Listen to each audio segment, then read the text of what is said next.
నమస్కారం అలగిరి రవీంద్రనాథ్ గారు. నమస్తే అండి సిరి గారు. సరే ఎక్కువగా చాలా మంది ఇప్పుడు ప్రాపర్టీ కొనేటప్పుడు అది ల్యాండే కావచ్చు, ఇల్లే కావచ్చు, వాళ్ళ పేరు మీద కన్నా ఇంట్లో ఉండే మహిళల పేరు మీద కనుక రిజిస్ట్రేషన్ చేసుకుంటే చాలా రకాల బెనిఫిట్స్ ఉన్నాయి అని ఎక్కువ మంది అదే ప్రిఫర్ చేస్తున్నారు. ఎలాంటి బెనిఫిట్స్ ఉన్నాయి సార్? ప్రాపర్టీ ఏదైనా సరే ఇల్లా, స్థలమా, అపార్ట్మెంటా లేకపోతే కమర్షియల్ కాంప్లెక్సా? అందులో ఏదైనా కమర్షియల్ స్పేసా? ఏదైనా సరే గుర్తుపెట్టుకోండి డియర్ ఫ్రెండ్స్. ప్రాపర్టీని కొనుక్కునేటప్పుడు మీ ఇంట్లో ఉన్నటువంటి మహిళలు అంటే మీ భార్య కావచ్చు, అమ్మ కావచ్చు, చెల్లి కావచ్చు, అక్క కావచ్చు. వీళ్ళ పేరు మీదుగా రిజిస్ట్రేషన్ చేసుకోవడం వల్ల చాలా రకాల బెనిఫిట్స్ అయితే ఉన్నాయి. అంటే మహిళల పేరు మీదుగా రిజిస్ట్రేషన్ చేసుకోవడం అన్నది ముఖ్యంగా ఇటీవల కాలంలో బాగా పెరుగుతూ ఉంది. అర్థం చేసుకుంటున్నారు. మహిళా సాధికారిత అన్నటువంటి పేరు మీదుగా మహిళల యొక్క పేరు మీదుగా రిజిస్ట్రేషన్ చేయడం కోసం కూడా ప్రభుత్వాలు అనేక రకాలుగా ప్రోత్సాహాలు కూడా అందజేస్తుంది. ఈ వీడియో ద్వారా మనం ప్రత్యేకంగా మహిళల పేరు మీదుగా రిజిస్ట్రేషన్ చేసుకోవడం వల్ల ప్రాపర్టీస్ని ఏ రకమైన బెనిఫిట్స్ ఉంటాయన్నది మనం కాస్త తెలుసుకునే ప్రయత్నం చేద్దాం సిరి గారు. డెఫినెట్‌గా సార్. ముందుగా స్టాంప్ డ్యూటీ. అంటే ఒక ప్రాపర్టీని రిజిస్ట్రేషన్ చేసుకునేటప్పుడు స్థలానికి, అదేవిధంగా కమర్షియల్ స్పేస్ కావచ్చు, ఇతరత్ర ఏదైనా ఉండేటప్పటికి గవర్నమెంట్కి మనం స్టాంప్ డ్యూటీ చెల్లిస్తాం. స్టాంప్ డ్యూటీ అనేది ఫర్ ఎగ్జాంపుల్ ఒక స్థలాన్ని మనం ప్రాపర్టీ చేసుకున్నట్టయితే తెలంగాణ కానీ ఆంధ్ర ప్రాంతాల్లో దీనికి 7%, 6.5 to 7% మనం రిజిస్ట్రేషన్ ఛార్జెస్ అని మనం పే చేస్తాం. అదే మహిళల పేరు మీద రిజిస్ట్రేషన్ చేసుకుంటే 1% డిడక్షన్ ఉందనే విషయం మీకు తెలుసా? సో డెఫినెట్‌గా 1% డిడక్షన్ వస్తుందంటే 5% వరకు అంటే 6% వరకు మీకు రిజిస్ట్రేషన్ అయ్యే ఛాన్సెస్ ఉంటుంది. మహిళల పేరు మీదుగా ప్రాపర్టీ రిజిస్ట్రేషన్ చేసుకున్నట్లయితే. ఇట్లాంటి స్టాంప్ డ్యూటీ నాట్ ఓన్లీ ఒక ఏపీ, తెలంగాణ ఒకటి కాదు. ఇటీవల వెస్ట్ బెంగాల్, ఢిల్లీ, యూపీ, మహారాష్ట్ర, తమిళనాడు ఈ ప్రాంతాల్లో కూడా మహిళల యొక్క సాధికారిత అనేటువంటి పేరు మీదుగా ప్రోత్సాహాలు కూడా అందజేస్తుంది కాబట్టి స్టాంప్ డ్యూటీ విషయంలో మీకు 1% చేంజ్ అవుతుంది. అంటే 1% అన్నది మీరు ప్రాపర్టీ వాల్యూ పెరిగే కొద్దీ ఆ యొక్క డిఫరెన్స్ అమౌంట్ ఎంతో మీరు లెక్కలు వేసుకుంటే మీకే తెలుస్తుంది. కనిపించడానికి ఇది 1% అన్నట్టు ఉంటుంది కానీ టోటల్ ప్రాపర్టీ వాల్యూ పెరిగే కొద్దీ దాని డిఫరెన్స్ కూడా చాలా పెద్ద మొత్తంలో ఉండే అవకాశం కూడా ఉంటుంది. ఇది ప్రధానంగా స్టాంప్ అండ్ రిజిస్ట్రేషన్ ఛార్జెస్ విషయంలో. నెంబర్ 2 విషయానికి వచ్చినట్టయితే ప్రభుత్వం యొక్క ప్రోత్సాహకాలు ఏమైనా చేస్తుంది. ఉదాహరణకి పీఎంఏవై అని పథకం ఉంది. అంటే ప్రధానమంత్రి ఆవాస్ యోజన అనేటువంటి ఒక పథకం ఉంది. ఈ పీఎంఏవై స్కీమ్ కింద కానీ ప్రాపర్టీ తీసుకుంటే ఇది కేవలం మహిళలకే ఇస్తారు. గుర్తుపెట్టుకోండి. ఈ పీఎంఏవై స్కీమ్ అనేది కేవలం మహిళల పేరు మీదుగా ఒక ప్రాపర్టీ కొనుక్కోవడానికి, అంటే ముఖ్యంగా ఇండ్లు కొనుక్కోవడానికి, ఉండడానికి ఒక ఆవాస్ యోజన ఇది. ఇండ్ల కోసం ఇచ్చినటువంటి సెంట్రల్ గవర్నమెంట్ ప్రాజెక్టు.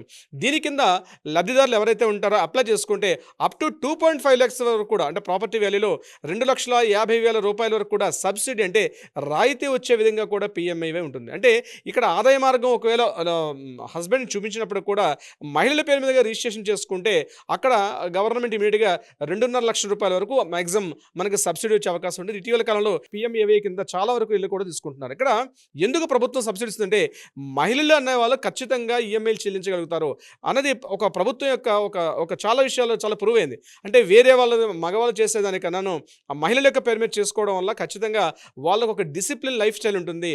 ఎంత అమౌంట్ ఇస్తే ఎంత మెయింటైన్ చేసుకోగలుగుతారు. ₹1,00,000 ఆదాయం వస్తే ఇంటి ఎలా మెయింటైన్ చేసుకోవడం స్త్రీలకు తెలుసు. ఇంట్లో భర్త ఒక ₹10,000 ఆదాయం తెస్తే కూడా ఆ ₹10,000 ఆదాయంతో కూడా ఇంటిని నడిపించే శక్తి సామర్థ్యాలు ఒక హోమ్ మినిస్టర్ అంటాం. ఆ ఇంట్లో ఉన్న స్త్రీలకి దాన్ని నడిపించే శక్తి మహిళలకు ఉంటుంది కాబట్టి ఖచ్చితంగా మహిళల పేరు మీదుగా ప్రాపర్టీ రిజిస్ట్రేషన్ చేస్తే బాగుంటుంది ఉద్దేశంతో, అంటే వాళ్ళకి నమ్మకం ఉంటుందనే విషయంతో మహిళలకు అందించే విషయంలో ప్రోత్సాహాలు చేస్తున్నారు. ఇది ప్రభుత్వ సబ్సిడీ. ఇక మూడోది ట్యాక్స్ డిడక్షన్స్ ఉంటాయి. అంటే ప్రాపర్టీ మనం చెల్లించేటప్పుడు ప్రాపర్టీ మీద మనకి ఎంతవరకు ఉంటుంది అంటే ఇక్కడ జాయింట్ ప్రాపర్టీస్ అంటే హస్బెండ్ అండ్ వైఫ్ పేరు మీదుగా ఇద్దరి పేరు మీదుగా ప్రాపర్టీ రిజిస్ట్రేషన్ చేసుకుంటే కూడా మనకి ట్యాక్స్ బెనిఫిట్స్ కూడా వస్తాయి. ఇండివిజువల్గా ట్యాక్స్ మనం అప్లై చేసేటప్పుడు ట్యాక్స్ బెనిఫిట్స్ కూడా రెగ్యులర్గా మనం ఇచ్చిన దాంట్లో కూడా మనకు ఒక 1% వరకు ట్యాక్స్ డిడక్షన్ వస్తుంది. ఇది కాకుండా సెక్షన్ 18CC నుంచి మనకి ఇన్కమ్ ట్యాక్స్ నుంచి కూడా మనకి రాయితీ వచ్చే అవకాశం కూడా ఉండే అవకాశం కూడా ఉంటుంది. అయితే ఇక్కడ గుర్తుపెట్టుకోండి, ఏ మహిళ పేరు మీద అయితే ప్రాపర్టీ తీసుకుంటున్నాం ఆ మహిళకి ఆదాయ మార్గం అయితే తప్పనిసరిగా ఉండాల్సిన అవసరం ఉంటుంది. అప్పుడు మాత్రం ఇన్కమ్ ట్యాక్స్లో మీకు సబ్సిడీ వచ్చే అవకాశం ఉంటుంది. ఇది ట్యాక్స్ రిడక్షన్ సంబంధించి. ఇక ఫోర్త్ పాయింట్ మనం చెప్పుకోగలిగితే లీగల్ ప్రొటెక్షన్.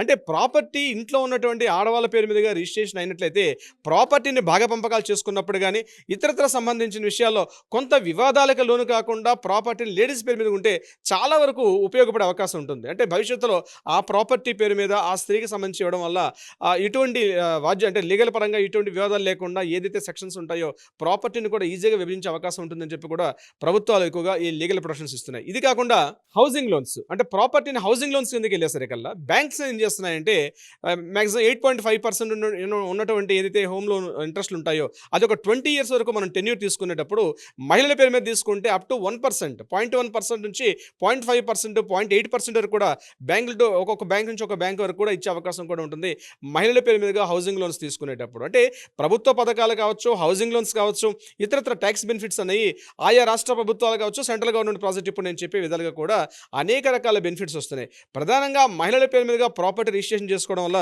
ఇప్పుడు నేను చెప్పినటువంటి ఈ 5 రకాల బెనిఫిట్స్ కాకుండా ఇంకొకటి ఇంపార్టెంట్ ఉంటుంది ఏంటంటే అది కబ్జాకు లోనవడం చాలా తక్కువ. అంటే యాక్చువల్గా ల్యాండ్ అంటే ఏంటి, ఏదైనా ప్రాపర్టీ అంటే 3 రకాలుగా మనం అనేక సందర్భాల్లో చెప్పుకున్నాం. ఆ ల్యాండ్కి సంబంధించిన పత్రాలు మన దగ్గర ఉండాలి, ఆ ప్రాపర్టీకి సంబంధించిన పత్రాలు మనవే అని కన్ఫర్మ్ చేస్తూ గవర్నమెంట్ యొక్క రికార్డ్స్లో ఉండాలి. ఈ రెండు కాకుండా ఆ ప్రాపర్టీ మన యొక్క స్వాధీనంలో ఉండాలి. అంటే యాజమాన్యపు హక్కులు ఒకటే కాకుండా ఆ ప్రాపర్టీ అనేది మన యొక్క స్వాధీనంలో ఉండాలి.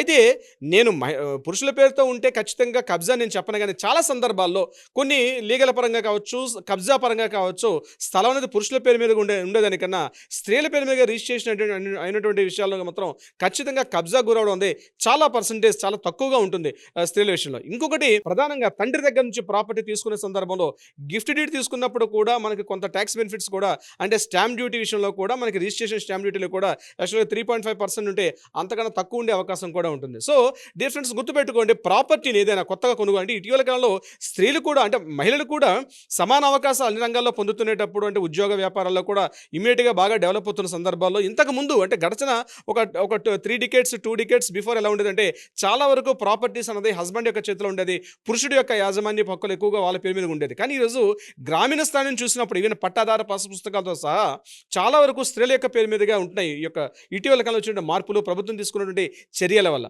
సో నేనేమంటానంటే ప్రాపర్టీ అని తీసుకుంటే ఇప్పుడు నేను చెప్పినటువంటి అనేక రకాల బెనిఫిట్స్ ఉండే అవకాశం ఉంటుంది కాబట్టి ఏమైనా అవకాశం ఉంటే ముఖ్యంగా జాబ్ హోల్డర్స్ ఇంట్లో ఉన్న భార్య పేరు మీద కావచ్చు, లేకపోతే అమ్మ పేరు మీద కావచ్చు, లేకపోతే తల్లి చెల్లి అక్క వీళ్ళ పేరు మీదుగా ప్రాపర్టీని రిజిస్ట్రేషన్ చేసుకోవడం వల్ల మీకు safety, security at the same time ఈ యొక్క బెనిఫిట్స్ కూడా మీకు వచ్చే అవకాశం ఉంటుంది.